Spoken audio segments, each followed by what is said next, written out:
Elizabeth Warren weighed in on the debt ceiling, Republican obstruction debacle, and had a really good take on it during an appearance on Morning Joe on MSNBC that I wanted to take a look at with you.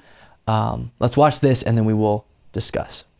In fact, Joe, it's exactly that. If the Republicans had not pushed just two things, the Republican tax cuts that went mostly to those at the very top and the biggest corporations, and hollowing out the IRS specifically so they could not hold wealthy tax cheats accountable, wouldn't be able to audit them.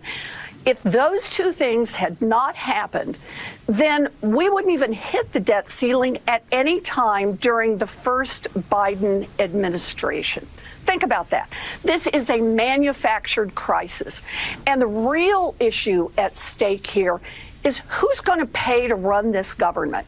The Republicans are real clear on that, not the rich folks. The first thing they have done after they took over the House is they wanted to pass a bill to make it easier for wealthy tax cheats to get away with it. And they're now going to put forward a proposal to put a 30% nationwide sales tax in place.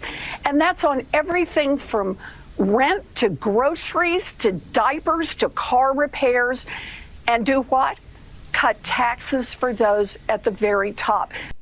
Very well said. And we talked about a lot on this show, the fact that the principle that the Republican Party pretends to subscribe to, pretends to believe in whenever it comes time to attack Democrats, when there's a Democratic president, is we care about the debt and the deficit. We need to be more responsible with spending, all these different things.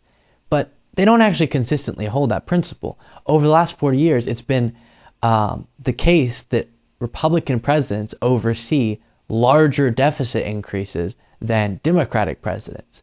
And so they're not consistent with that principle, but they'll use it to attack Democrats, of course.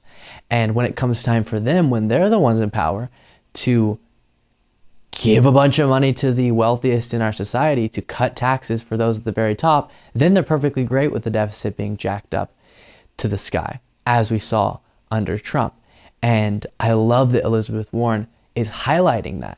What they're not wanting to pay back right now, in large part, is money spent under Trump.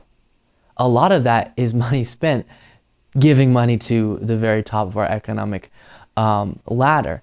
And so it is so unserious and so aggravating to watch the way that they use this political tool to attack Democrats when they don't actually believe it authentically, consistently.